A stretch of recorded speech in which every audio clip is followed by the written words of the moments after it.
자, 정지문, 우리 3회 동안 보시는데, 원래 4회로 기획을 한 겁니다. 그래서, 조금만 더, 하루에 한 20분 정도만 더 연장을 하겠습니다. 그래서, 역시 이제 다 중요합니다. 여기 다 중요하고, 이렇게 기출 표시를 쭉 해놨는데, 그 중에서도 다 중요한데, 그 중에서도 더 중요한 거, 진짜 또 출제가 조금 더, 가능한 것들, 다 보려면 한 이제 6회 내지는 7회 정도는 해야 되는데, 3회로 이제 우리가 줄였으니까는, 그 정도만 하시고, 그 다음에, 요거 이제 하면서 다른 방법도 쭉 한번 봤어요. 헌법도 한번 보고, 또 우리 헌법의 선동 선생님은 뭐 키노트 좋아하니까는 뭐 이렇게 옆에서 봤는데, 이렇게 보니까는 뭐 이제 조문 같은 거 이렇게 해놨더라고요. 그래서 저는 늘상 제일 좋아하는 게 요 내용을 갖다가 압축한 걸 좋아하니까, 키워드. 그래서 거의 한 80에서 90%는 지문에다 아래다가 이 키워드들을, 그러니까 요약문을 다 달아놨습니다. 나중엔 요것만 탁탁 보시면 됩니다. 요것만 보시면은, 충분하고. 지금도 이제 삼순환 우리가 이제 우리가 교재로 나갑니다. 물론 이제 여러분들이 교재는 사셔야 되지만은, 3단 이제 당일날은 이제 문제가 나와요. 문제 다 풀지만은, 강의를 이제 교재로 강의를 하거든. 그 문제가 그래갖고는, 지금 6회니까는, 객관식 1회당 이제 20문제에서 120문제인데, 오늘 아침까지 74번 하다 왔어요.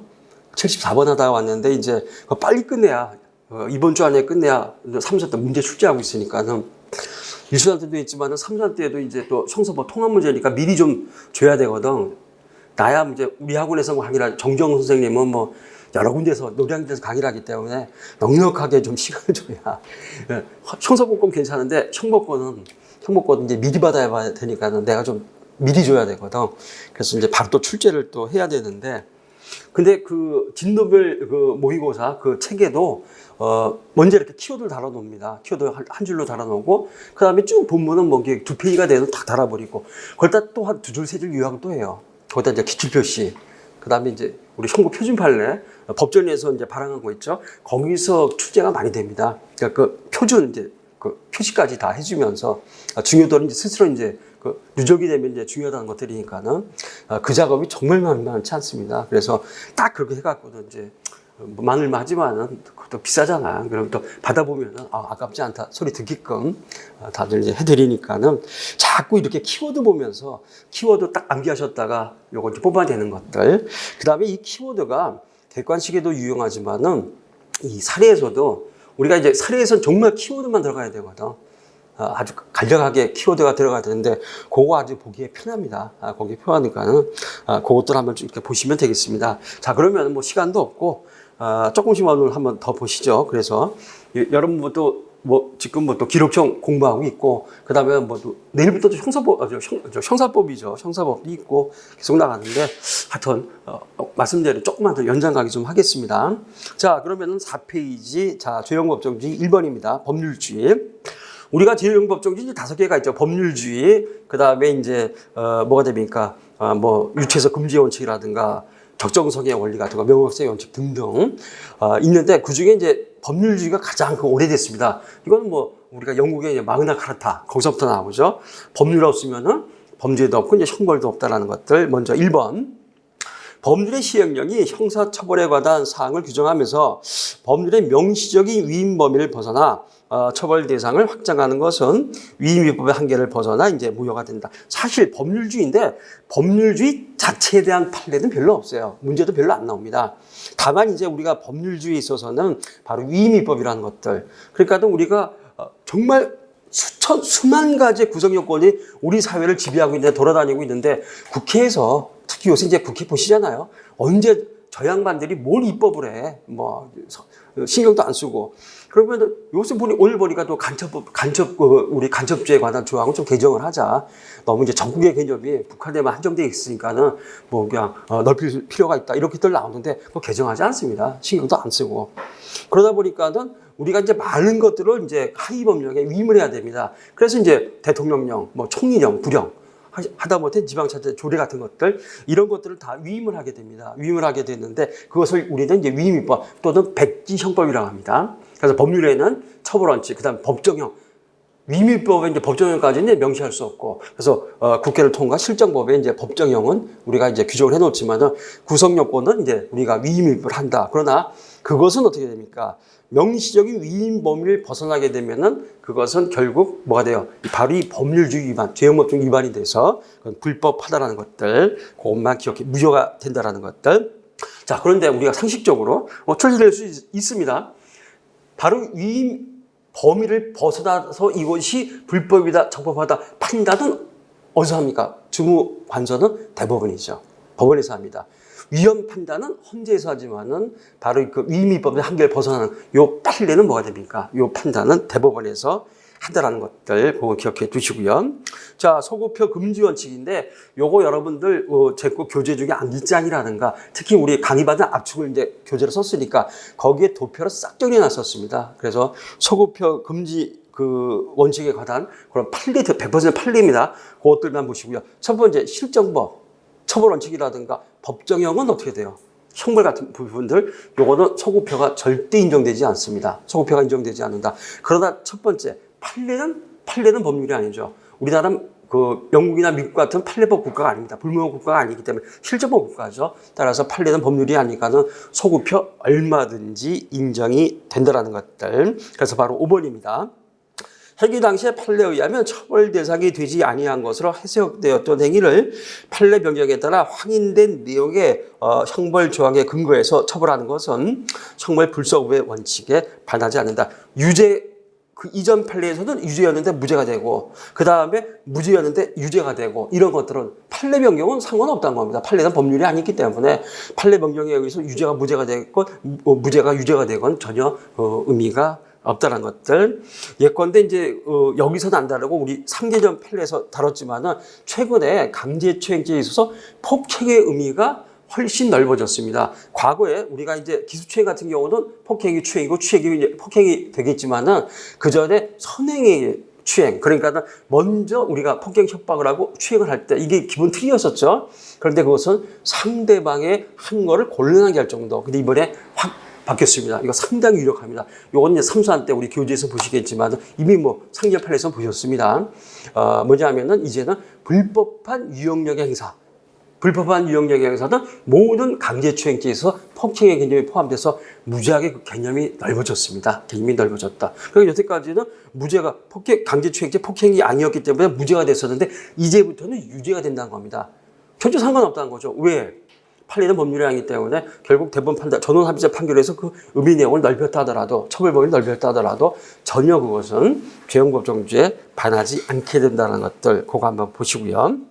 자, 그러면은 5페이지 11번. 자, 요거 상렬 판례에서 나왔던 판례입니다. 법정소동죄 등을 규정한 형법 138조에서 법정소동죄, 법원의 재패 헌재의 심판을 포함시킨 해석은 피고인에게 불리한 확장 해석이다 유추 해석에 해당하지 않는다. 여기는 뭐 100% 정지문입니다. 그렇기 때문에 아니 우리가 법정소동죄를 법정이라고 얘기하면 헌재에서는 뭐라 그럽니까? 우리가 기본적으로 심판이라고 하거든요. 심판정. 그러다 재판이나 심판이나 같은 의미가 됩니다. 그렇기 때문에 보통 법정에서 난리를 치면은 난동 피우는 법정 소동죄지만은 헌재 심판정에서 역시 난동을 부렸다. 얼마든지 법정 소동죄로 처벌할 수 있다는 것. 심판정을 재판정으로 해석을 해도 전혀 죄형법정주에 반하지 않는다. 이렇게 볼 수가 있겠습니다. 자, 명확성의 원칙. 자, 12번. 지금 변시 2번 나왔는데 행정상의 단속을 주안으로 하는 법규범인 경우 명시적인 규정이 없다면 과실범으로 처벌할 수 없다. 형법은 고의범 처벌의 원칙입니다. 형법은 고의범을 원칙 처벌하고 과실범은 예외적으로 처벌합니다. 그렇기 때문에 예외 처벌이니까 반드시 과실범은 처벌 규정이 있어야 처벌할 수 있다. 따라서 명시적 처벌 규정이 있는 경우에만 과실범을 처벌할 수 있다는 것들. 이게 뭐죠? 찜일방에서 지금 손님이 술 취한 상태에서 사우나에서 땀을 빼다가 땀이 빠지니까는 술이 더 먹고 싶은 거죠. 그러니까 몰래 뒷문을 빠져나가서 그러니까 관리인들이 몰랐다는 겁니다. 그 직원들이 몰랐거든요. 술 엄청 마시고 다시 들어와서 땀 빼다가 심장마비로 돌연사한 사건입니다. 그러니까는 지금 손님이 뒷문으로 나가고 이런 거를 체크를 못했다는 얘기도 과실이 충분히 있습니다. 그러나 기본적으로 여기에 대해서는 전혀 과실범 처벌 규정이 없다는 얘기죠. 어떻게 그것까지 일일이 단속을 하겠습니까? 명문의 과실범죄 처벌 규정이 없기 때문에 이것은 처벌할 수 없다라는 것들, 바로 명확성의 원칙, 뭐 딴 것을 보셔도 되고요. 자, 4번 유추에서 금지 원칙인데 14번. 자, 위법, 뭐 같은 취지의 판례들은 이번 14회 때도 출제가 됐었습니다. 위법성 조각사유등과 같이 피고인에게 유리한 규정을 제한적으로 유추하는 것은 유추에서 금지 원칙에 반한다는 것들. 자, 우리 죄형법정주의 대원칙은 가벌성의 확장을 막는 겁니다. 가능하면 가벌성을 축소해줘라. 가벌성의 확장은 죄형법정지 원칙의 위배가 된다는 것들. 그러면은 위법성 조각사유라든가 책임 조각사유를 갖다가 확대히 적용하면 어떻게 됩니까? 그만큼 위법성이 조각되거나 책임이 조각돼서 무죄가 될 확률이 넓어지겠죠. 그거는 아주 죄형법적인 원칙에 딱 맞는 겁니다. 반대로 이렇게 위법성 조각사유나 책임 조각사유를 축소 해석을 하게 되면은 그만큼 가벌성의 범위가 확장이 되겠죠. 가벌성의 범위가 확장된다는 것은 결국 우리가 뭡니까? 유추에서 금지 원칙에 반한다. 죄형법적에 반한다. 이것은 허용될 수 없다. 그럼 하나만 우리가 가벌성이 축소가 되면은 그러나 이때는 원칙적으로 유추 적용이 허용이 됩니다. 그래서 판례는 아니지만 뭐가 됩니까? 우리가 유추유용설. 그래서 우연방위에서 좀 이따 보시겠지만은 불능미수 유추유용설. 그 다음에 유전차계에서의 사전의 착오 유추유용설이 가능한 이유는 이것은 유추유용을 하게 되면 가벌성이 축소가 되기 때문에 그것은 얼마든지 허용이 된다. 가벌성 확장하듯 그러나 유추해석은 유추해석 금지 원칙에 반하기 때문에 허용될 수 없다라는 것들. 자, 다음 페이지 15번 한번 보세요. 요게 그 23년도 법전년 모집 사례로 출제가 됐습니다. 사례로 출제가 됐던데 사과나무, 실제로 이 사실관계 사과나무인데 실제로 사례에서도 사과나무로 출제가 됐었는데 한번 보시죠. 형법 170조 2항. 자, 일반 물건 실화죄입니다. 말하는 자기의 소유에 속하는 166조 또는 167조에 기재한 물건을 자기의 소유에 속하는 166조에 기재한 물건 또는 자기의 소유에 속하든 타인의 소유에 속하든 물건하고 167조에 기재한 물건이라고 해석하는 것은 죄형법정지의 원칙상 금지되는 유추해석이나 확장해석에 해당한다고 볼 수는 없다. 결론은 뭐가 됩니까? 밑에 키워드 일반 물건 실화죄에 있어서는 자기 소유, 타인 소유 불문하고 모두 일반 물건 실화죄 모두 다 포함된다는 겁니다. 왜 그러느냐? 지금 우리가 물건에는 자기 소유 일반 물건, 타인 소유 일반 물건이 있어요. 일반 물건 여기 있는 거 다 일반 물건입니다. 그 외 대칭적인 뭐가 일반 건조물. 근데 우리 빌딩은 이건 일반 건조물이죠. 그러나 여기에 있는 요것도 다 일반 물건입니다. 그런데 방화죄는 자기 소유, 타인 소유 일반 물건 방화죄 모두 다 처벌 규정이 있습니다. 근데 지금도 170조 2항에는 형법 172조 2항에 이 시간 현재도 타인 소유 일반 물건 실화죄 처벌 규정이 없습니다. 요게 이제 남해 그 2월 달에 그 추운 날 나무가 비쩍 말라갖고는 물기라고 한데도 없는데 사과나무 그 농장에서 그 아래에서 담배 피다가 사과나무 뭐 200 몇 줄을 갖다 콜라랑 태워버린 사건입니다. 작년에 법전 모션 사례에서 출제가 됐어요. 요 자체가. 자, 그렇다면은 남해 사과 농장. 그러니까 사과나무는 일반 물건이겠죠. 자, 타인 소유 일반 물건 실화 행위를 했다는 겁니다. 처벌 규정이 없다는 얘기죠. 전원합의자 판결입니다. 처벌 규정이 없다. 그랬을 때 학계에서 이것 때문에 법철학 논쟁이 엄청나게 크게 붙었었습니다. 법철학 논쟁 자체가. 그런데 대법원은 어떻게 받는가? 반반이었거든요. 학계에서는 반반. 처벌해야 돼, 처벌 못한다. 반반인데 대법원은 처벌할 수 있다. 그렇다면 얼마든지 일반 물건은 자기 소유 일반 물건. 아니, 타인 소유 자기 물건 비교해봤을 때 어느 것이 더 중요합니까? 형법적으로. 타인 소유 일반 물건 방화죄 실화죄가 더 중요하죠. 자기 소유보다. 자기 소유물보다. 근데 자기 소유 일반 물건 실화죄는 처벌 규정이 있어요. 더 중요한 타인 소유 일반 물건은 실화죄는 처벌 규정이 없습니다. 방화죄는 둘 다 있어요. 그렇다면 대법원이 이때 총체적 종합적 해석을 통해서 일반 물건에는 자기 소유뿐만 아니라 타인 소유 일반 물건도 포함된다. 이렇게 해석하는 것은 절대 유추해석 금지 원칙에 반하지 않는다. 대법원 전원합의체 판결이고 작년에 이제 법전형 모의시험이지만 사례로도 출제가 됐다는 것들. 자, 20번 한번 보세요. 똑같은 것들. 부실의 사실이 기재된 공정증서의 정본을 그 정을 모르는 법원 직원에게 교환하기를 부실기재 공정증서 원본 행사죄에 해당하는 해석하는 것은 유추해석 금지 원칙에 반하게 된다. 원본과 정본인데 원본은 이제 우리가 그 재판정에서 그 재판장들이 뭐가 되면 재석에 있는 이제 판사들이 갖고 들어온 것들이 이 원본입니다. 그러면 요거 한번 카피 뜬 게 이제 정본이죠. 복제물 한번 카피 뜬 게 정본. 원본이 아니라 정본은 원본 한번 카피 뜬 겁니다. 그걸 갖다가 복사 한번 한 거죠. 그래갖고는 뭐 피고인 죽 나눠주고 이제 검찰도 송부가 되고 이런 것들. 원본과 정본은 그렇다면 구별될 수밖에 없겠죠. 완전히 어떻게 복사물하고 원본하고 똑같겠습니까? 따라서 우리가 공정증서원본 부실기재죄에 있어서 원본은 원본 그 자체, 원본 한번 복사는 사본, 제4번, 제4번 이런 것들은 원본에 해당하지 않는다. 따라서 범죄가 절대 성립할 수 없다.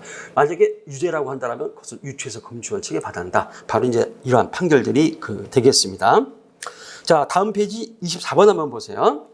형벌법규 해석에서도 법률 문헌의 통상적인 의미를 벗어나지 않는 한 그 법률의 입법 취지와 목적, 입법 영역들을 고려한 목적론적 해석이 배제되는 것은 아니다. 우리가 이제 법률 해석에는 많은 것들이 있습니다. 뭐 물리적 해석이라든가. 그런데 목적론적 해석은 이거는 통상적인 적법한 방법입니다. 그 법률의 입법 취지를 이제 살펴보자는 것들, 입법 취지에 따라서 물론 가벌서 확장하면 안 됩니다. 입법 취지로 한번 살펴보자는 것들. 자, 문제는 기본적으로 이 특수폭행치상인데 과거 형법에는 지금 특수상해죄 처벌 규정이 없었습니다. 형법에는. 놀라운 사실인데 형법에는 특수상해죄 처벌 규정이 없었고 폭처법 3조 1항에 특수상해죄를 처벌했었습니다. 근데 이게 2013년인가 14년에 이게 개정이 됐습니다. 왜냐하면은 폭처법 3조 1항이 위헌 판단을 전체가 위헌 판단을 받았어요. 그래갖고는 더 이상 처벌 못하고 그 다음에 폭처법 2조 1항도 위헌 판단 받아서 지금 삭제됐습니다. 상세 폭행죄 같은 거 처벌 규정 이런 것들. 폭처법 2조 2항 공동범죄 요거는 이제 여전히 굳건합니다. 이번에도 뭐 사례로 출제가 됐지만은 자 그러면은 과거 구형법에는 어떻게 됐었느냐? 특수폭행치상죄는 형법을 제정할 1953년부터 처벌 규정이 있었습니다. 어떻게 처벌해 왔느냐 하면은 상해죄 준해서 상해죄는 7년 이하입니다. 상해죄는 7년 이하인데 특수폭행치상죄 어쨌든 상해죄 7년 이하의 징역에 처해졌었거든요. 자 그런데 문제는 과거 폭처법 3조 1항의 특수상해죄는 3년 이상의 유기징역입니다. 3년 이상. 아주 세수돼. 그래서 유언 판단 받았습니다. 그래갖고는 특수상해죄를 또 처벌규정 없으면 하니까 잽싸게 형법에 이걸 신설해갖고는 지금은 법정이 어떻게 됐냐. 1년 이상 10년이야. 이렇게 돼 있습니다. 어쨌든 상해죄보다는 세죠. 상해죄는 7년이야. 특수상해죄는 1년 이상 10년이야. 자 그러면은 특수폭행치상은 상해죄에 가까울 거야? 아니면 특수상해죄에 가까울 거야? 특수는 특수끼리 놀겠죠. 당연히 특수폭행치상은 법리적으로 특수상해죄에 가깝다. 그럼 여태까지는 지금 상해죄 준해서 7년 이하로 처벌해 왔는데 이것이 갑자기 어떻게 특수상해죄 형법이 신설이 됐으니까는 이제는 7년 이하가 아니라 1년 이상 10년이야. 대법원은 그럴 수 없다는 겁니다. 목적론적 해석을 통해서 설사 이런 것들이 신설이 됐어도 수십 년 동안 그렇게 왔다. 그래서 이 목적을 살려서 특수상해죄가 형법의 258조 1호 신설이 됐어. 그럼에도 불구하고 종래 동일하게 특수폭행치상죄는 상해죄에 의해서 처벌을 해라. 7년 이하로 처벌해라. 이렇게 지금 보고 있습니다. 자, 26번 동성우리는 한번 보세요. 이거 많이 보셨으니까는 이게 지금 군정법 92조의 6입니다. 92조는 이제 소위 말 개간죄. 군대에서 이제 동성연애 이런 이건 뭐 군대 갔다 우리 남학생들 다 하는 얘기들이죠. 그런 경우인데 자 문제는 장교끼리 이제 장교 숙소에서 이렇게 동성연애 했다는 겁니다. 이게 내무반전하게 일관 시간이면은 요거는 이제 개간죄로 처벌을 받게 됩니다. 그러나 퇴伍한 다음에 장교서 개인 숙소에서 사적 관계에서 어떤 동성 행위를 했다. 이런 경우들 그것까지 이제는 더 이상 간섭할 수는 없죠. 그래서 이제 더 이상 이런 것들 처벌할 수 없다. 그래서 더 이상은 92조 군형법 92조 6 이런 개간죄가 적용될 수 없다라는 것들. 자, 죄형법 종지인 요 정도만 한번 보시죠. 자, 9페이지에 형법의 적용의 먼저 형법의 시간적 적용은 1번입니다. 자, 작년 12회 때 문제인데 형법 제1조 1항의 행위시란 범죄 행위의 종료시를 얘기합니다. 범죄 행위의 종료시. 종료시까지 그때 형법. 근데 일반적인 범죄에서는 전혀 문제가 없습니다. 단 계속법 문제입니다. 계속법은 어떤 긴 거는 몇십 년도 가거든요. 그러면은 기수와 종료가 상당히 시간적 간격이 있고 대표적으로 뭐 체포감금죄, 약주인죄 또는 뭐가 됩니까? 특히 판례 나온 것은 범인도비죄, 은닉죄 같은 경우들 그런 것들은 어떻게 됩니까? 상당히 역시 그 판례도 있습니다. 판례도 아주 복잡하게 돼 있는데 그러나 우리는 일반적으로 형법에서 종료라고 하는 것은 거의 대부분의 범죄들입니다. 이건 종료 시때까지 그 범죄 종료 후의 범죄는 뭐가 됩니까? 이때 행시법이 아니고 재판시법이 되겠습니다. 그래서 이때는 1조 1항이 아니라 1조 2항 따라서 1조 1항의 행시법이라는 것은 범죄행위 종료시를 의미한다라는 것들. 자, 이렇게 보시고요. 자, 2번. 요 놈이 이제 두 번 출제가 됐습니다. 죄로 되지 아니하였던 행위를 구성요건 신설로 포괄 일제 처벌 대상으로 삼는 경우 신설된 포괄 일제 처벌 법규가 시행되기 이전 행위에 대해서 신설된 법규를 적용해서 처벌할 수가 없다. 가장 대표적으로 바로 이제 그 상습 강제추행죄. 2013년을 기준으로 2014년 이전에는 형법에는 상습 강제추행죄 처벌 규정이 없었습니다. 2014년 이후로 이제 상습 강제추행죄 처벌 규정이 신설이 됐습니다. 문제는 2012년에 단순 강제추행을 했거든요. 근데 문제는 2013년에 상습 강제추행죄를 여기에 신설이 되면서 그렇다면 이것이 2013년에서 2012년에 이것이 소급을 해갑니다. 거슬러 올라갑니다. 소급을 해갖고는 요 2012년에 지금 단순 강제추행죄이기 때문에 뭐가 됩니까? 요걸 갖다가 소급해서 너를 단순 강제추행죄가 아니라 상습 강제추행죄로 처벌할 수 있지 않느냐 그랬더니 그것은 있을 수가 없다. 그것은 있을 수가 없다. 자, 그러므로 상습 강제추행죄가 시행이 되기 이전에 범해진 단순 강제추행 행위는 습격에 의한 것이라도 상습 강제추행죄로 처벌할 수 없고 단순 강제추행죄로 처벌할 수 있을 뿐이다. 요것이 이제 변시 8회 때 출제가 되는데 최근에 성폭법이라든가 아청법의 개정이 무지하게 심하고 상습 아청법 위반죄도 신설이 됐습니다. 근데 이번 12회 때 출제됐던 판례는 바로 상습 아청법 위반죄. 근데 범위는 똑같아요. 그전에는 뭐가 됩니까? 단순 아청법 위반죄만 성착취 행위만 처벌했었거든요. 근데 최근에 이제 신설이 되다고 합니다. 동일하게 역시 이건 소급 적용이 안 된다는 것들. 앞으로 미래를 향해서만 적용할 수 있다. 거슬러 올라가서 소급 적용은 절대 있을 수 없다는 것들 이렇게 봐주시고요. 3번. 종전보다 가벼운 형으로 형벌법규를 개정하면서 그 부칙에 개정된 법의 시행 전의 범죄에 대해서 종전의 형벌법규를 적용하도록 규정한다 하더라도 형벌 불서국 원칙에 받아낸다고 볼 수는 없다는 것들. 부칙 경과 규정에 지금 신법에서 하는데 경과 규정이 뭐라 했냐면은 국법 적용 당시에 뭐가 됩니까? 적용됐던 그 행위자 피고인에게 불리한 국법은 그대로 국법을 적용하고 유리한 신법을 적용하지 말아라. 부칙의 규정이 있다는 겁니다. 근데 문제는 지금 형법 1조 2항에 바로 신법 우선주의, 즉 법률의 변경이 됩니다. 그거보다 신법이 훨씬 피고인에 유리하게 이게 7년 이상에서 5년 이상으로, 죄송합니다. 7년 이하에서 5년 이하로 법이 개정이 됐으니까 2년이 다운됐거든요. 피고인에게 무지하게 유리합니다. 근데 신법에 그 부칙에 그런데 이제 국법 당시에 전렸던 범죄에 대해서 유리한 신법이 아니라 불리한 국법을 여전히 그대로 적용해라. 근데 이것은 절대 뭐가 됩니까? 형법 1조 2항에 반하지 않고 형법 불적응 원칙에도 반하지 않는다. 자, 이렇게 돼 있다고 합니다. 왜 그럴까요? 부칙도 법률이거든요.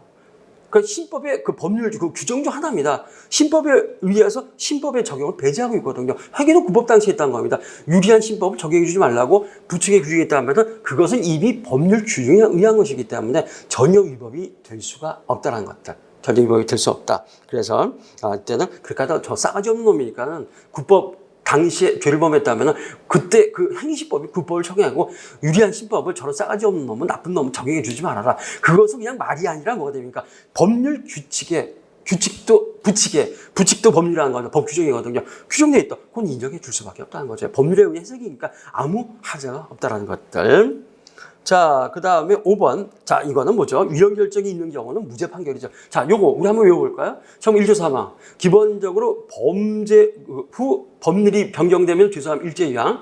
이때는 이제 일종의 면속 판결을 해주게 됩니다. 죄송함 1조 2항. 1조 3항. 자, 확정 판결 이후 법률이 변경되면은 더 이상 뭐 대법원 확정 판결이 있기 때문에 이건 안 됩니다. 그럴 때는 형 집행을 면제해 주면 됩니다. 형 집행 면제. 그 다음에 위헌 판결면 무죄 판결. 객관식에서 자주 나옵니다. 무죄 판결이 제일 많이 나오지만은 저도 이거 외우니까 외워지지 않거든요. 요 3개 정도는 외워두시면은 되겠습니다. 자, 그 다음에 다음 페이지 한번 보시죠. 자, 8번. 범죄 후 여러 차례 법률이 시행돼서 행시법과 중과시법이 있는 경우 그 가운데 가장 경한 법률이 적용된다. 건축법 위반인데 건축법은 상당히 자주 명령이 됩니다. 요 한 몇 년 사이에 건축법이 5번이 개정이 됐습니다. 그러면 5번 개정되는데 문제는 첫 번째 위반 행위가 있고 재판은 이제 마지막 단계에서 이제 그 재판시법에 의해서 처벌을 받게 됩니다. 근데 그 사이에 건축법이 무려 5번이 개정이 됐거든요. 그럼 도대체 어떤 법을 적용을 했더니 원칙은 딱 하나. 피고인에 가장 유리한 경한법을 적용해 주라. 다 5번을 하니까 그중에 어느 법이 피고인에게 가장 유리했는가? 그 유리한 법을 적용해 달라는 것들. 왜 일반인들이 좀 이해를 못 하세요? 우리는 가성법 보면은 형법은 기본권 보장이 주어지기 때문에 가장 유리한 법. 근데 이제 우리 댓글 보면은 저런 놈 왜 모가지 안 잘라주냐. 현대사에서 모가지를 자를 수가 없습니다. 사역 지표도 아닙니다. 그걸 많이 보시죠. 자, 9번. 요 놈이 한 번밖에 안 나왔네. 포괄일죄로 되는 개개의 범죄가 법 개정 전후에 걸쳐 행해진 경우. 지금 포괄일죄는 뭐가 됩니까? 여러 개가 걸쳐 있거든요. 국법과 신법이 걸쳐 있다는 겁니다. 요거는 한번 보시죠, 하나. 자, 이렇게 이제 국법과 신법에 이렇게 이제 걸쳐 있다는 얘기죠. 근데 이 전체가 하나가 된다는 겁니다. 그러면은 이때 이 행위는 언제 종료가 되느냐? 여기서 종료가 됩니다. 여기서 이제 종료가 되는데, 그러면은 우리는 행위시법은 신법이 되겠죠. 보통 행위시법은 국법, 재판시법이 신법인데 이건 제3의 형태입니다. 행위시법이 신법이 됩니다. 행위시법이 신법이 돼요. 어쩔 수 없는 또 하나가 이런 게 뭐가 있죠? 계속범. 계속범도 하나의 얘기지만 이렇게 걸쳐 있다는 겁니다. 걸쳐 있다는 것들. 그래서 이럴 경우에 있어서 우리 다소는 판례는 뭐가 됩니까? 종료시법인 신법을 적용해라. 그래서 구법과 신법의 형의 경중을 따질 필요도 없이 행위시법이 신법이 이때 헷갈리시면 큰일 납니다. 행위시법이 신법. 원래 행위시법은 국법인데 얘는 이제 거기에 예외가 되죠. 행위시법이 신법을 적용해서 따질 필요 없이 그렇게 처벌하면 된다는 것들 이것만 보시면 되겠습니다. 자, 12번. 자, 형벌 법규 자체 또는 그로부터 요게 이제 바로 뭐가 됩니까? 한시법. 한시법은 아니지만은 어쨌든 형법 1조 2항의 법률의 변경. 행정법규 자체 또는 그로부터 수권 내지 위임을 받은 법령의 변경에 따라 범죄를 구성하지 아니하게 되거나 형이 가벼워진 경우에는 원칙적으로 형법 제1조 2항 신법 우선주의와 형사법 326조 면소 판결에서 제4호입니다. 범죄 후에 법령 개표로 형이 폐지되었을 때 이때 적용이 된다는 것들. 따라서 이때는 면소 판결해주면 된다. 기존의 판례 입장이 동의서는 폐지되고 모든 법률의 변경의 경우에는 예외 없이 형법 1조 2항이 적용이 된다는 것들. 이번에 13회 때 기록형 사례로 취재가 됐던 바로 킥보드 음주운전 사건이죠. 전동 킥보드가 과거에는 이게 자동차로 분류가 되기 때문에 이때는 음주운전에 해당이 됩니다. 그래서 6년 이하의 징역이 처해지게 됩니다. 6년 이하. 그러나 지금 개정 도로교통법을 적용하게 되면 전동 킥보드는 더 이상 자동차가 아니라 자전거에 해당이 됩니다. 그러면 음주 자전거 운전은 20만 원 미만의 벌금이 된다는 거죠. 그랬을 때 어떻게 됩니까? 그렇다면 이때는 예외 없이 가벼워진 신법을 적용해라. 6년 이하의 징역이 아니라 20만 원 미만의 벌금에 처해진다. 바로 이것이 이번에 기록형에서도 사례로 출제가 됐었습니다. 바로 12번 문제가 되겠습니다. 자, 그렇게 한번 보시고요. 자, 그 다음에 당사적 적용법을 한번 사실 여기 이번에 보니까 중요한 판례도 꽤 많았는데 지난번에 이제 3개년 판례 때 많이 보셨었죠. 요거 3, 4때 또 보시게 됩니다. 특히 아청법 개정과 관련해서 중요한 판결이 많은데 요건 이제 주로 기출이기 때문에 안 갖고 왔습니다. 그래서 이순환이나 3, 4때 한번 보시고 여기서는 지금 다루지 않습니다. 자, 장소적 적용 범위를 한번 보시죠. 자, 18번.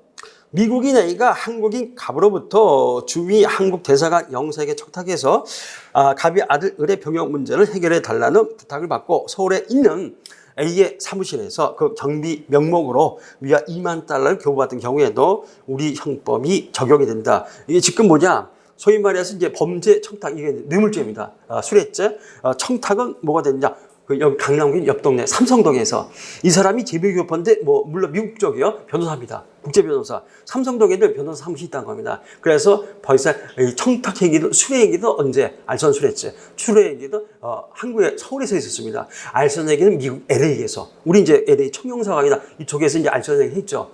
그렇다면 범죄 행위 중 결과적 또는 여러 개 행위 중 하나만 우리 대한민국 땅에서 이루어지면은 이때는 어떻게 됩니까? 얼마나 속지주의에 의해서 우리 대한민국 형법이 적용될 수 있다. 우리 형법으로 처벌할 수 있다는 것들. 19번.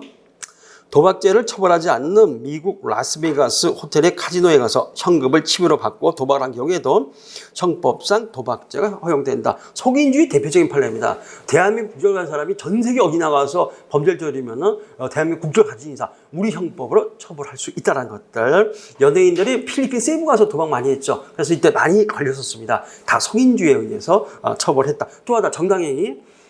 그랬을 때 그 나라에서는 도박죄를 처벌하지 않습니다. 그 나라에서 처벌하지 않을지라도 우리 대한민국 도박행위 처벌합니다. 따라서 정당행위에 의한 위법성 조항은 있을 수가 없다라는 것들. 20번. 자, 여기 강남구 역삼동 이 동네입니다. 저기 길 건너 리츠카튼 호텔. 자, 공모지도 공동정보에서 공모지도 범행지. 지금 영국 사람이 한국 사람과 마약 밀수입을 갖다가 공모했다는 겁니다. 그래서 김포공항을 통해서 어떻게 홍콩에서 마약을 밀수입해갖고는 괌에 갖다 팔았거든요. 어쨌든 김포공항 대한민국의 정유지인데 공모를 바로 강남구 역삼 리츠카튼 호텔 커피숍에서. 그렇다면 어디서 공모? 서울에서 공모. 그렇다면 공모지도 범행지, 속지지 원칙에 의해서 역시 그 영국 사람을 마약법 위반으로 처벌할 수 있다는 것들. 자, 다음 페이지 23번입니다. 대한민국 영역 밖에서 인신매매 등의 죄를 범한 외국인에게도 우리 형법의 관련 규정이 적용. 세계주의죠. 세계주의는 기본적으로 지금 우리 인신매매죄에 규정이 있고, 근데 이제 과거 그 법전을 모시면 나왔었는데 세계주의를 처음 천명한 판례는 그 중국 민항기 그 지금 우리나라 입국 사건입니다. 그게 80몇 년 동안 있었는데 그때 이제 세계주의에 의해서 그 뭐가 됩니까? 그 한국이 나치범들을 갖다 중국 사람들이죠. 결국 이제 대만으로 추방을 해버렸죠. 어차피 그 사람도 대만 가고 싶었는데 추방을 하고 그 다음에 이제 중국 사람 돌려주고 그게 이제 계기가 돼갖고 우리가 중국과 이제 수교를 맺게 됐습니다. 그때 처음 천명이 됐습니다. 그러나 인신매매죄는 아예 형법에 못을 박았는데 무려 벌써 3번이나 객관식에서 출제가 됐습니다. 그래서 전 세계 인신매매 범죄는 전 세계 어느 땅에서 일어나도 우리 수사관들이 그걸 수사할 수 있다. 물론 선정적인 의미죠. 얼마든지 법적 근거는 있다라는 것들. 한번 보시고요. 자, 25번, 26번, 27번 같은 법리가 됩니다. 자, 그랬을 때 25번을 한번 보시죠. 죄송합니다. 27번으로.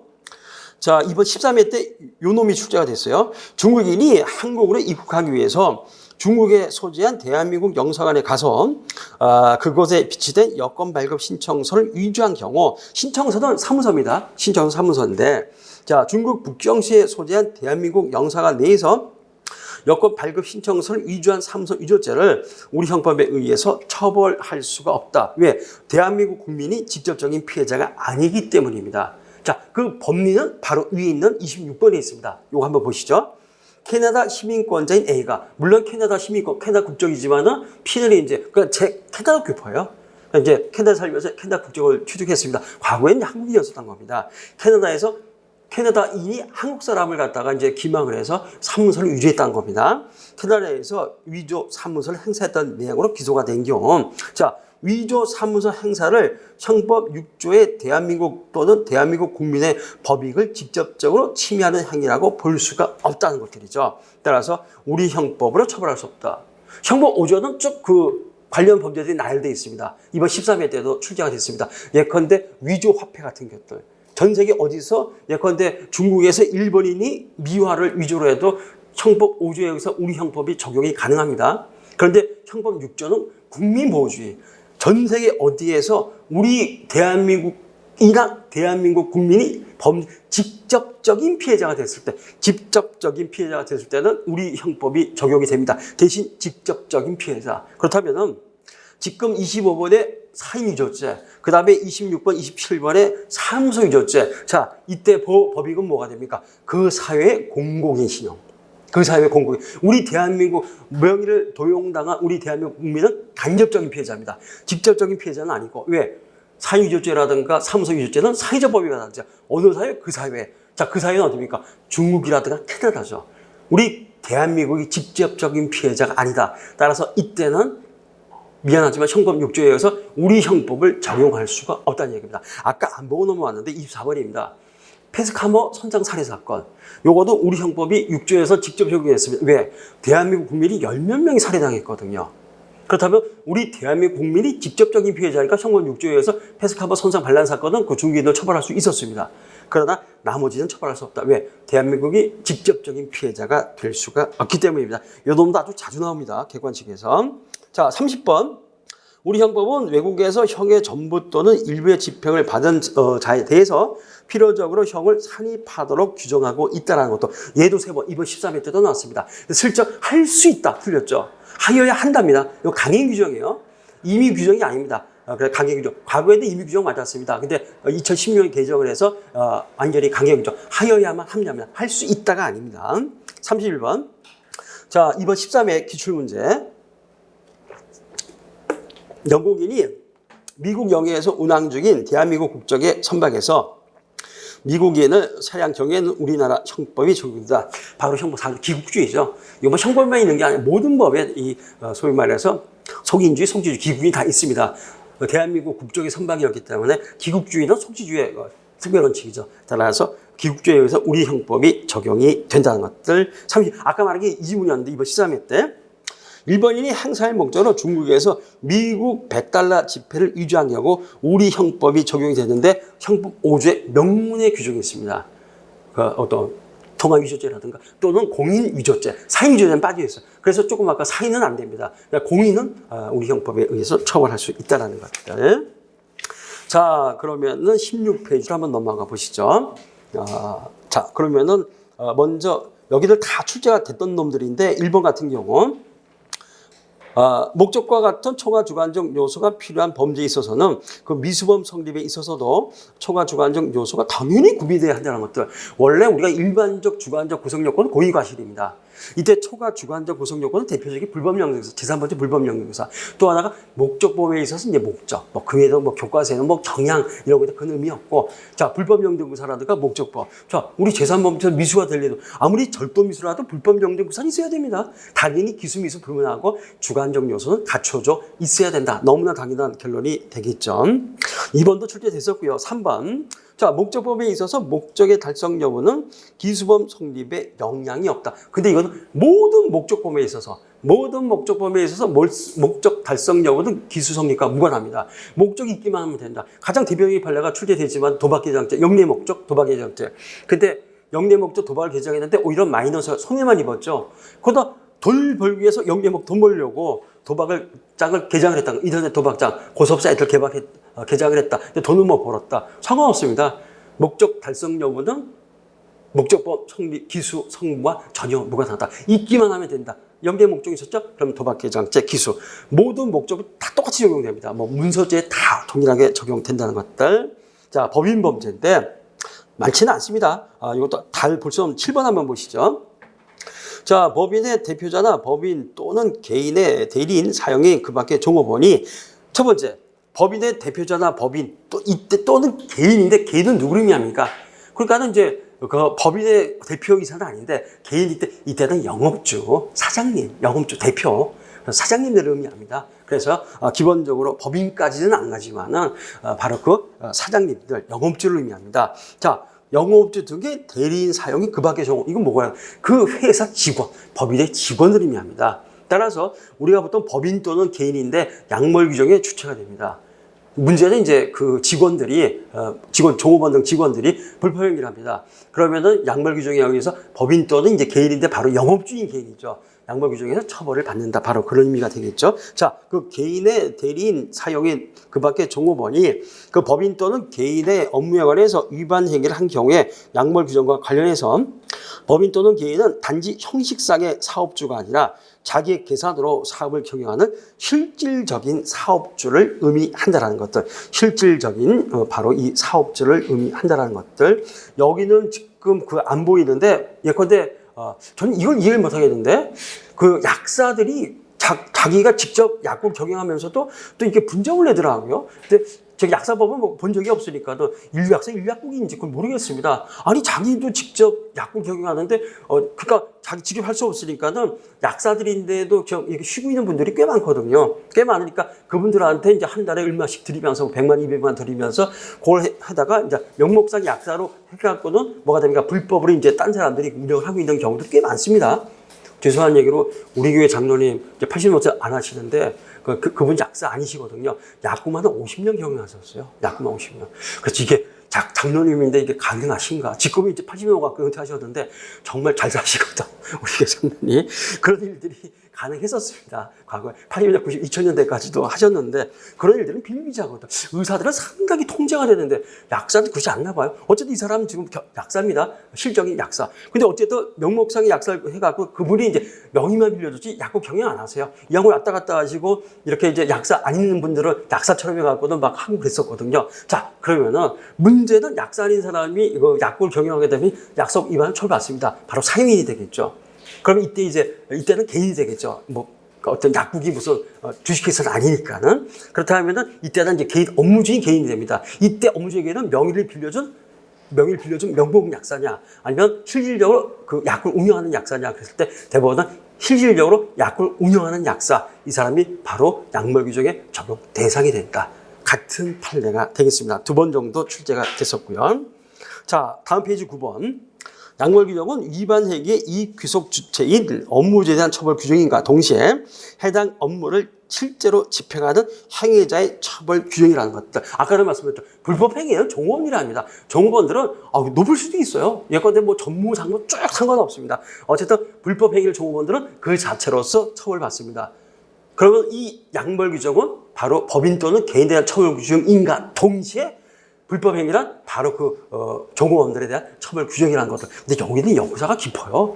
과거 이것 때문에 위헌 판단을 혼자 수십 번 때렸습니다. 과거엔 이게 더 이상 통용이 안 된다. 그래갖고도 결국에 와서는 2009년인가 그 국회에서 일괄 500몇 개 법률을 다 개정을 합니다. 현재 20몇 번 그냥 위헌 판단을 때리니까는. 그래서 이것은 이미 확립이 됐습니다. 근거 규정은 여기에 있다는 것들. 자, 이렇게 보시고요. 11번. 법인 먼저 제일 중요한 판례죠. 배임죄에서 타인의 사무를 처리할 의무 주체가 법인이 되는 경우 그 타인의 사무는 법인을 대표하는 자연인인 대표기관에 의해서 처리될 수밖에 없어 자연인인 대표기관이 배임죄 주체가 된다는 것들. 법인은 형법상, 법인은 사법상에 뭐가 됩니까? 권리의무의 주체가 될 수 있어. 사법, 민법에서는. 형법에서는 범죄 주체가 될 수가 없어. 행위 주체가 될 수가 없죠. 그렇다면은 결국 이 소위 말해서 그 부동산 이중매매, 자, 어떤 건설회사가 부동산을 갖다 이중매매 수십 채, 수백 채를 했다는 겁니다. 그렇다면 누구를 처벌해야 되는가? 그 법인을 배임죄로 처벌 못 합니다. 그럼 누구? 대표기관, 대표이사를 바로 지금 부동산 이중매매에 의한 배임죄로 처벌할 수 있다는 얘기입니다. 자연이니까. 대표이사는 자연이니까. 그래서 대표이사가 배임죄 주체가 되는 것이지 법인이 배임죄가 주체가 되는 것은 아니라는 것들. 그렇게 한번 보시고요. 자, 그 정도만 보시죠. 자, 그러면은 이제 18페이지 구성요건 이론으로 넘어가겠습니다. 이 소극적 구성요건 요소 이론인데 2번 13회 때도 출제가 됐고 어렵습니다. 12회 때도 출제가 됐는데 소극적 구성요건 요소 이론은 다른 말로 소극적 구성요건 표지이론인데 주로 위전착에서 출제가 됩니다. 문제는 뭐냐? 문제는 우리가 지금 우리는 범죄 체계를 구성요건 해당성, 위법성, 책임 이 3단계로 보고 있습니다. 그런데 2단계 범죄 체계, 구성요건 해당성과 위법성 합쳐서 우리는 불법이라고 얘기합니다. 바로 불법 구성요건. 2단계 범죄 체계의 기본적인 논리 구조입니다. 기본적인 이제 논리 구조가 되는데 따라서 소극적 구성요건 요소 이론, 기본적으로 범죄란 불법 플러스 책임으로 이루어져 있다. S가 이제 책임이거든요. 이게 이제 민법으로 가면 독일어로 이제 책무가 되는데 형법에서는 책임이 됩니다. 자, 2단계 범죄의 체계는 범죄란 불법과 책임으로만 이루어져 있다. 그렇다면은 이 소극적 구성요건 요소라는 것은 이 불법 구성요건의 주관적인 요건을 모두 다 아우르고 있다는 겁니다. 모두 다 아우르고 있다. 소극적, 이 번역투예요. 소극적 네거티브라는 얘기입니다. 소극적 구성요건 요소라는 얘기는 소극적 네거티브. 이것이 존재하게 되면은 고의가 조각돼서 더 이상 불법 고의가 조각되기 때문에 처벌할 수가 없다. 고의가 조각된다는 얘기죠. 고의가 조각돼서 구성요건에 해당하지 않는다. 불법 구성요건에 해당하지 않는다. 그렇기 때문에 기본적으로 요것만 알아두시면 필요 없습니다. 요것만 알아두시면 됩니다. 소극적 구성요건 요소 이론에 의하면 무조건 2단계 범죄에서 불법 고의가 무조건 조각되고 사실의 착오가 똑같다는 얘기예요. 첫 번째, 소극적 구성요건 요소 이론에 의하면 첫 번째, 모든 형법상의 착오는 사실의 착오입니다. 구성요건도 착오라는 얘기입니다. 즉 사실의 착오는 당연히 사실의 착오, 위전착도 사실의 착오, 그 다음에 법률의 착오도 사실의 착오. 모든 형법상의 착오는 오로지 사실의 착오나 구성요건 착오 하나다. 그러면 어떻게 됩니까? 기본적으로 불법 고의가 조각되기 때문에 불법 구성요건 해당성이 조각돼서 고의범은 성립할 수 없고 뭐만 성립할 수 있죠? 과실범만 성립한다. 요것만 알아두시면 됩니다. 그렇다면 2번 한번 보세요. 자, 사인인 갑이 현행범을 체포하면서 그 범인을 자기 집안에 감금할 수 있다고 생각하고 감금한 경우 소극적 구성요건 요소 이론에 따르면 갑의 착오는 사실의 착오. 이건 일종의 환각범인데 법률의 착오거든요. 법률의 착오도 사실의 착오. 그 다음에 사실의 착오는 당연히 더 중요한 건 위전착도 사실의 착오. 모든 형법상의 착오는 사실의 착오. 따라서 이건 법률의 착오인데 어쨌든 사실의 착오 맞죠. 맞다라는 것들 이렇게 되겠고요. 자, 그 다음에 3번. 소극적 구성요건 표지이론 요소 이론에 의하면 위법성 조각 사인은 소극적 구성요건 요소이므로 위법성에 조각되는 모두 등에는 처음부터 구성요건 해당성이 배제가 된다. 왜?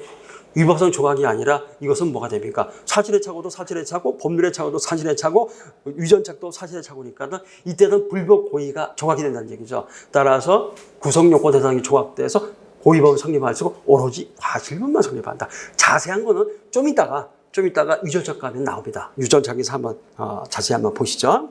자, 부작위범. 자, 그래서 5번입니다. 부작위범의 성립요건.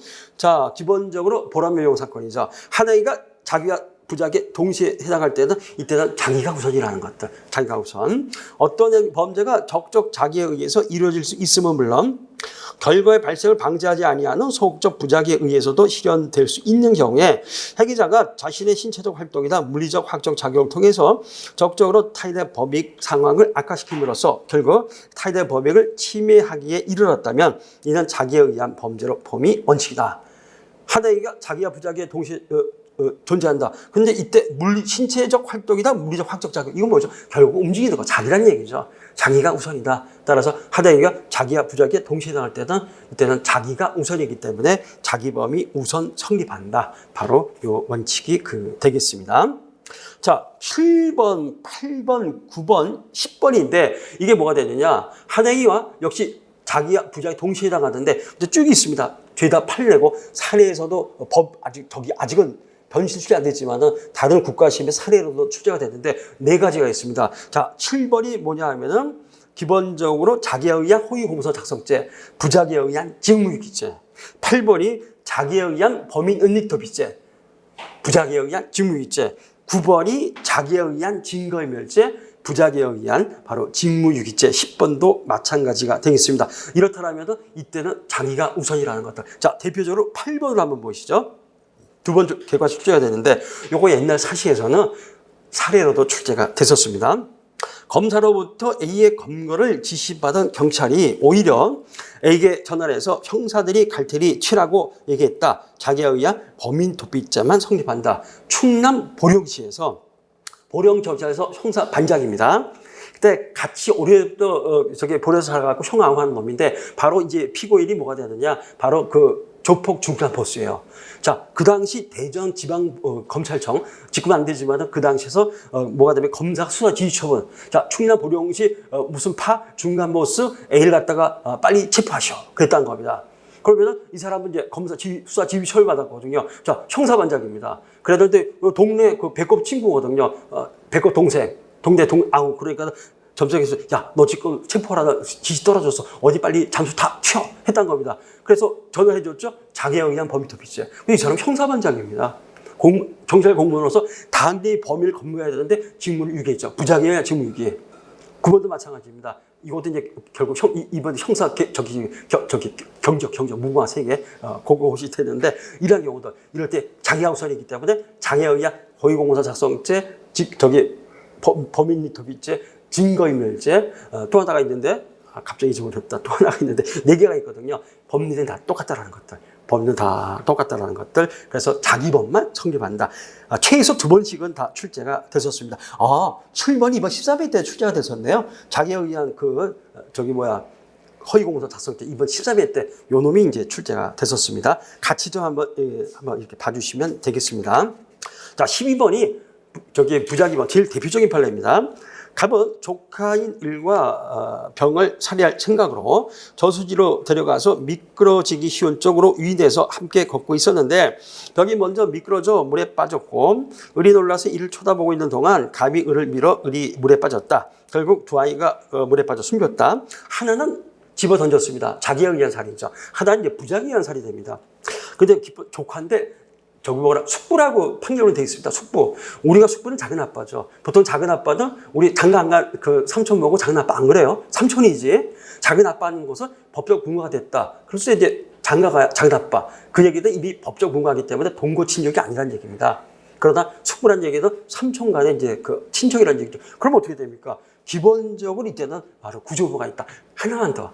근데 문제는 동거 친족이 아니기 때문에 학설도 이게 대립이 됩니다. 동거 친족이 아니라도 삼촌이 친족이기 때문에 이때는 자기 보증인 지위에 있다.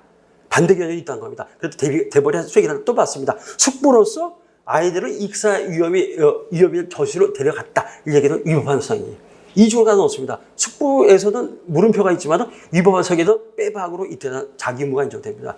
물에 빠져갖고는 여자아이였거든. 작은 아빠 살려주세요 했는데 결국 익사하게 방치가 됐다. 이럴 때는 어떻게 됩니까? 기본적으로 자기 살인자, 부자기 살인자 이것이 이제 문제가 되는데 이 경우 갑에게 병에 대한 민법상의 보증인적 지위가 인정되지 않는다 하더라도 삼촌이지만 동거친족이 아니기 때문에 설사 인정되지 않는다 하더라도 갑에게는 선행행위로 인한 보증인적 지위를 인정할 수 있다. 즉 위법한 사유 1918조의 명문의 규정이기 때문에 대법원이 정식으로 이것을 인정을 하고 있다는 것들. 자, 그 다음에 14번. 자, 모텔방에 투숙해서 담배를 피운 후 재떨이에 담배를 끄게 되었으나 담뱃불이 완전히 꺼졌는지 여부를 확인하지 않은 채 불이 붙기 쉬운 휴지를 재떨이에 버리고 잠을 잔 과실로 중과실이죠. 위법한 선행위가 됩니다. 따라서 보증인 의무는 인정이 돼요. 담뱃불이 휴지와 침대 시트에 옮겨 붙게 함으로써 화재가 발생한 경우 이 화재가 중대한 과실이 있는 위법한 선행위로 발생한 이상 화재를 소화할 법률상의 자기 의무는 인정이 된다는 얘기입니다. 중실화죄이기 때문에 중대한 과실 따라서 법률상의 자기 의무는 인정이 되는데 문제는 결과 방지 가능성. 화재 발생 사실 안 상태에서 모텔을 빠져나오면서도 모텔 주인이나 다른 투숙객들에게 이를 알리지 아니하였다는 사정만으로는 화재를 용이하게 소화할 수 있었다고 보기 어려운 것이므로 즉 소의 가능성 내지 용이성, 다른 말로 형법 교과서에서는 결과 방지 가능성이 되겠습니다. 소의 용이성 내지는 소의 가능성, 어려운 것이므로 부작에 의한 현주 건조물 방화치사상죄는 성립하지 않는다. 화재가 나서 모텔에 투숙했던 사람들이 여러 명이 죽거나 다쳤다는 겁니다. 그러면은 일단은 중실화죄, 중과실치사죄는 성립이 돼요. 이건 빼박이라는 겁니다. 그런데 더 나가서 뭐가 되느냐? 이때 중대한 과실이 인정되기 때문에 위법한 선행에 의해서 소화 의무, 자기 의무도 인정됩니다. 자, 그렇다면 부작에 의한 뭐가 됩니까? 현주 건조물 방화치사상죄가 성립돼야 될 것이 아닌가. 그랬더니 대법원은 뭐가 됩니까? 이때 또 하나가 있다. 결과 방지 가능성. 구성조건 요소거든요. 근데 결과 방지 가능성은 인정할 수가 없다. 왜? 이 사람이 비상벨도 안 누르고 났지만은 뭐 필로티 공법인가요? 순식간에 불이 붙었기 때문에 설사 비상벨을 눌렀다라도 결과는 동일할 수밖에 없었다. 따라서 결과 방지 가능성이 없다.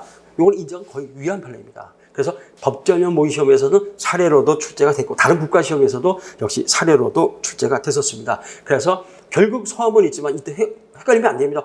자기 의무 인정되는데 또 하나가 잘 안 다루지만은 틀림없이 또 하나는 바로 결과 방지 가능성. 결과 방지 가능성이 인정되지 않기 때문에 결국 부작위범 성립할 수 없다. 중실화죄, 중과실치사죄로만 처벌할 수 있다. 그런 판례가 되겠습니다. 16번 세월호 사건입니다. 세월호 사건에 있어서 이제 자기 의무의 발생 근거. 선장이나 승무원은 순환구호법 단서에 의해서 조난된 사람에 대한 구조조치 의무를 부담하고 첫 번째가 순환구조법. 선박의 해상 여객 운송 사업자와 승객 사이에 여객 운송 계약에 따라 승객의 안전에 대해서 계약상의 의무도 부담하고 그다음에 선능법도 또 있더라고요. 그러니까 법령에 의해서 계약에 의해서도 당연히 뭐가 됩니까? 승객들 구조할 법적인 자기 의무, 보증인 지위에 있다는 얘기죠. 부담함으로 모든 승무원은 선박 위험 시 서로 협력하여 조난대 승객이나 다른 승무원을 적극적으로 구조할 의무가 있다라는 것들.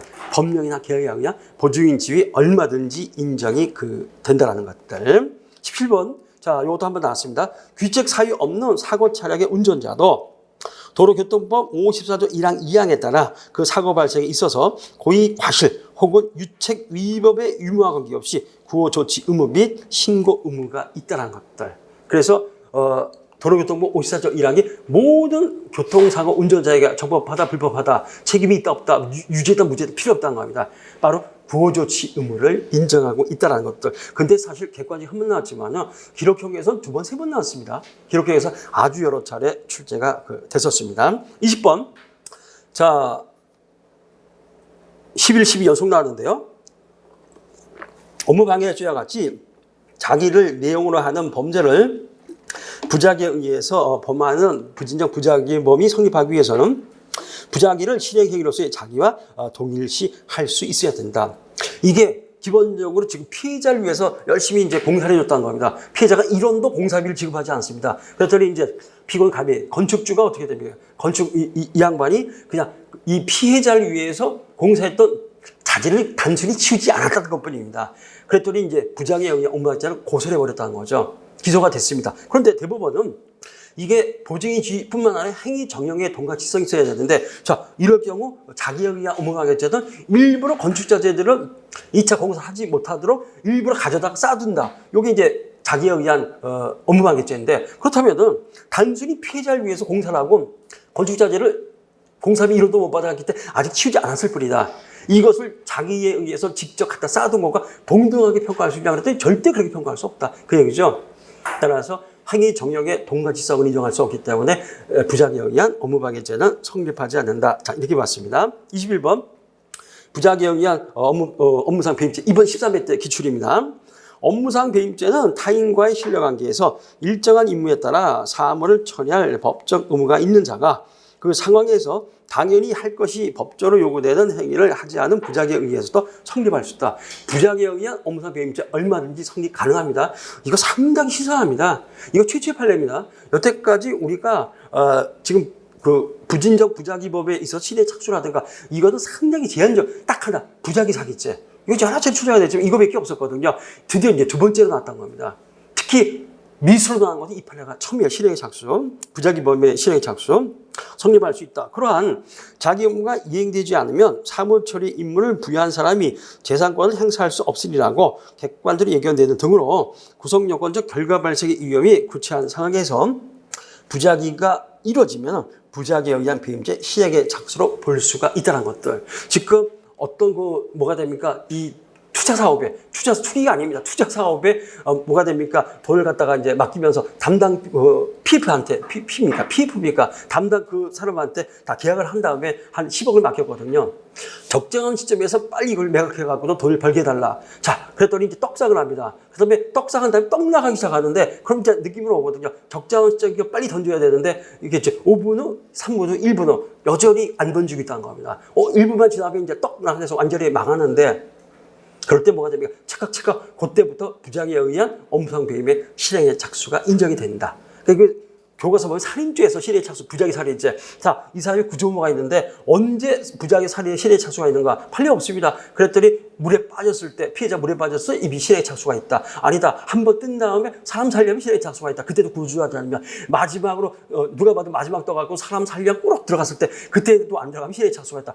이렇게 이제 쓸데없는 공론만 했던 겁니다. 드디어 이번에 부작위범 실행 착수가 나왔던 첫 번째 판결. 그래서 역시 이번 13회 때 출제가 됐고요. 자, 그 다음에 22번, 23번, 24번인데 무려 3번이나 나왔습니다. 이게 부작위법에 있어서 차후의 문제인데, 자, 문제는 우리가 기본적으로 이제 구성요건에 대해서가 이제 위법성이 있는데, 문제는 보증인 지위가 있고 보증인 의무가 있습니다. 현재 보증인 지위는 구성요건 요소고 보증인 의무는 위법성의 요소다. 이것이 2분 서류합니다. 이게 현재 다수의 입장이에요. 근데 그 전에 구성요건 요소설이 있습니다. 한 200년 된 학설입니다. 구성요건 요소설.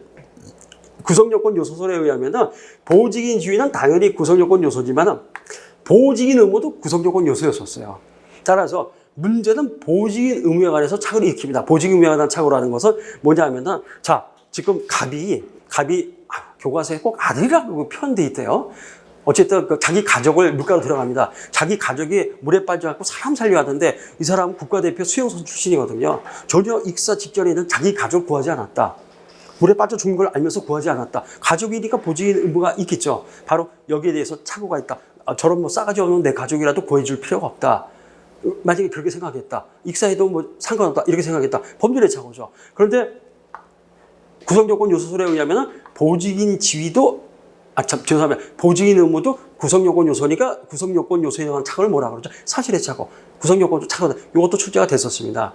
그런데 80년 전, 요게 이제 좀 정리가 돼요.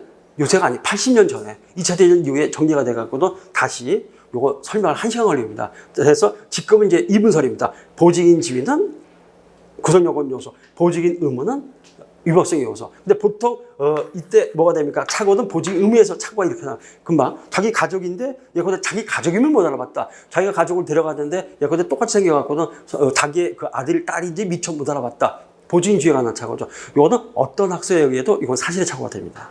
근데 보통 이제 보직 의무에 관한 착오로 옵니다. 보직 의무에 관한 착오는 구성요건 요소를 취하면 사실의 착오가 됩니다. 자, 그러다 이분설에 의하면 보직인 의무는 위법성의 요소. 위법성의 요소를 위법성 인식 못했죠. 위법성 인식을 못한 것은 우리는 법률의 착오. 따라서 보직 의무에 관한 착오는 법률의 착오가 된다는 것도 대표적으로 뭐가 됩니까? 24번을 한번 보시죠. 자, 10회 때인데 부진정 부작위범에서의 보직인 의무와 보직인 지위와 보직인 의무를 구분하는 입장, 이분설입니다. 죄다 이분설. 보직인 의무가 존재하지 아니한 것으로 착오한 경우는 법률의 착오로 취급된다. 세 개 지문이 다 똑같습니다. 세 번 나왔는데 세 개 지문이 다 똑같다라는 것들. 제가 이걸 40대는 사례도 출제하고 언젠가 나오겠지. 근데 사례는 안 나왔습니다.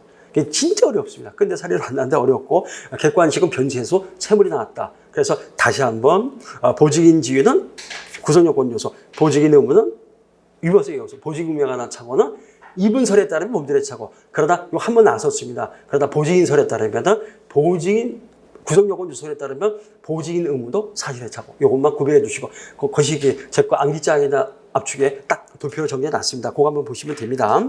자, 22페이지, 28번 다음 페이지. 자, 부진정 부작위 고의 세월호 사건입니다. 부진정 부작위범의 고의는 자기 의무자가 의무를 이행함으로써 결과 발생을 쉽게 방지할 수 있었음을 예견하거든 결과 발생을 용인하고 이를 방관한 채 의무를 이행하지 아니한 자는 사실 인식하며 적하고 그것은 미필적 고의로도 얼마든지 가능하다. 나중에 이제 무고죄에 가면은 이번 13년에 나왔지만 무고죄도 미필적 고의로 얼마든지 가능하다. 그래서 단 한 번의 이유도 없습니다. 우리 대법원 구성적 고의도 언제나 미필적 고의로 충분하다라는 것들. 자, 29번 부작위 사기입니다. 부작위 사기 3번 나왔습니다. 4회 사례로도 출제됐어요. 사기죄에서 부작위에 의한 기망은 법률상 고지 의무 있는 자가 일정한 사실에 관해서 상대방이 착오에 빠져 있음을 알면서도 이를 고지하지 않는 것을 말한다. 그러므로 매매 대상 토지에 대하여 도시계획이 위반되어 협의 수용될 것을 알고 있는 매도인이 이러한 사실을 모르는 매수인에게 그 사실을 고지하지 아니하여 소유권 이전 등기가 완료되었다면 부작위에 의한 사기죄, 고지 의무, 거래 상대방이 그런 사실을 알았더라면 그러한 거래 관계로 나오지 않을 것이 확실하다. 이때 고지 의무가 인정됩니다. 그럼 고지 의무를 다하지 않아도 부작위 사기가 인정이 된다는 얘기죠. 지금 자기가 구입하려는 건물이 수십억인데 공용 수용됩니다. 공용 수용은 시가가 아니라 공시지가거든요. 공시지가는 지금도 시가 2분의 강남은 더 떨어집니다. 2분의 1밖에 안 되거든요. 아니 그러면은 공시지가로 공용 수용되면은 한 20억이면 10억은 날아가거든요. 누가 그 집을 사겠습니까? 그럼 절대 안 산다. 그런 거래 관계로 나오지 않을 것이 확실하죠. 근데 고지의무가 되는데 고지의무를 다하지 않고 이거 공용 수용되는데 아시나요? 다하지 않고 20억이 팔아버렸다는 겁니다. 그럼 이 사람은 10억 이상은 선을 받겠죠. 당연히 부작위에 의한 사기죄가 성립이 된다는 것들. 30번 작년에도 출제가 됐었는데 일정 기간 내에 잘못된 상태를 바로잡으라는 행정처의 지시를 이행하지 않았다는 것을 구성요건으로 하는 범죄는 진정부작위범으로서 자 진정부작위범은 형법에 그 구성요건이 규정되어 있는 부작위범이 진정부작위범. 그래서 그거 안 하면 됩니다. 부진정부작위범은 부작위에 의한 자기범. 부작위자 우리가 보통 다루는 것은 부진적 부작위범, 진정 부작위범 가장 대표적 퇴거불응죄죠. 법률에 구성적으로 규정돼 있다. 바로 이것도 규정이 돼 있다는 겁니다. 그 의무 이행 기간의 경과에 의해서 범행이 당연히 기소해야 한다. 빨리 언제까지 고치세요 했더니 안 고쳤다는 겁니다. 그러면 진정 부작위범으로서 바로 뭐 건축법 위반 이것들이 다 성립이 돼. 나가 그래도 안 나가면 바로 퇴거불응죄가 성립되겠죠. 자, 부작위범과 공동정부 이것도 다 도표 정리해놨습니다. 자주 나옵니다. 가장 많이 나오는 게 부작위에 의한 방조. 요거 사례로도 충분히 이거 이제 1수한 때다 추제 3수한 때도 한번 또 내야 됩니다. 내년 14회 때 아주 사례로 유력합니다. 자, 이거는 자기적 정법의 실행해가 있고 업무상 배임죄, 업무상 횡령죄. 이 자기적 정법의 실행해를 방지할 법적인 자기 의무인자가 그래서 방치 유기했을 때 부작위에 의한 방조가 성립한다. 33번. 은행 지점장이 은행에 대한 부하 직원의 범행 사실 발견하고도 손해보전에 필요한 조처를 취하지 아니하고 부작위로 나갔다는 거죠. 배임 행위를 방치했다. 부작위의 업무상 배임의 방조죄가. 즉 그 은행 지점장입니다. 자, 그 부하 직원이 차장 대리급에서 무려 80년대 초반에 7천억을 갖다가 좀 대출을 합니다. 지금도 어마어마한 돈이지만은 지금 30년, 40년 전이죠. 그때 7천억은 지금 7조죠. 이철이 작년 사건이에요. 그 당시 좋은 때 지금 우리은행은 흡수가 됐습니다. 좋은 은행이 이제 우리은행 흡수가 됐는데 아니 일개 지점에 뭐가 됩니까? 차장급에서 7천억을 대출해 줬는데 은행 지점장이 모를 리가 없다는 거죠. 근데 장영재 하면 그 당시 청와대 저기잖아요. 저기 처 무슨 고문가 그쪽 아닙니까? 은행장도 가서 무릎 꿇고 있어야 되는데 지점장이 뭘 합니까? 어쨌든 지점장이니까 방지 의무가 있거든요. 그냥 방치했다. 부작위에 의한 업무상 배임 방조가 인정이 된다는 것들. 자, 그렇게 한번 보시고요. 35번도 부작위에 의한 업무상 횡령의 방조. 이게 일개 집행관 사무실 거기 집행관은 아니에요. 집행 사무직원이 무려 90년대 중반에 인천지방법원 46억에 뭐가 됩니까? 그 입찰 보증금을 횡령했다는 겁니다. 그럼 이 사람 누구냐? 바로 인천지방법원의 집행과장인가 뭔가. 어쨌든 그 부하 직원. 아니 어떻게 국가 공무원인데 법원 공무원인데 46억을 빼먹는 걸 모를 수가 있습니까? 알면서도 방치했다는 얘기죠. 근데 지가 먹은 거 이름도 없습니다. 따라서 이럴 때는 부작위에 의한 업무상 횡령의 방조가 인정이 된다는 것들. 자, 39번 부작위 공동정범인데 이번 13회 때 또 나왔습니다. 부작위범 사이의 공동정범은 다수의 부작위범에게 공통된 의무가 부여되어 있고 그 의무를 공통으로 이행할 수 있을 때만 성립한다. 첫 번째, 공통의 자기 의무가 있어야 됩니다. 공통의 자기 의무가 있다. 발생 근거는 달라도 상관없지만 어쨌든 어떤 행위를 갖다가 방지할 공통의 법적인 자기 의무는 있어야 되고 두 번째, 그 의무를 공통으로 이행할 수 있다. 뭘 의미하죠? 결과 방지 가능성. 충분히 결과 방지가 가능하다. 그러면은 이때 부작위 공동정보 성립한다. 하나만 더. 근데 대법원이 언급 안 했지만 자동으로 있어야 되는 게 있겠죠. 당연히 공동관계에서 공공관계에 의해서 공통의 자기 의무, 그 다음에 그 의무를 공통 이행할 수 있을 때 부작위에 의한 공동정범이 성립한다. 저도 이게 사례 다 만들어놨습니다. 근데 아직까지 사례로는 출제 안 됐고 객관식만 3번 이렇게 출제가 됐었습니다. 인과관계는 좀 오래 봐야 되니까 쉬었다가 그럼 인과관계부터 한번 들어가시죠.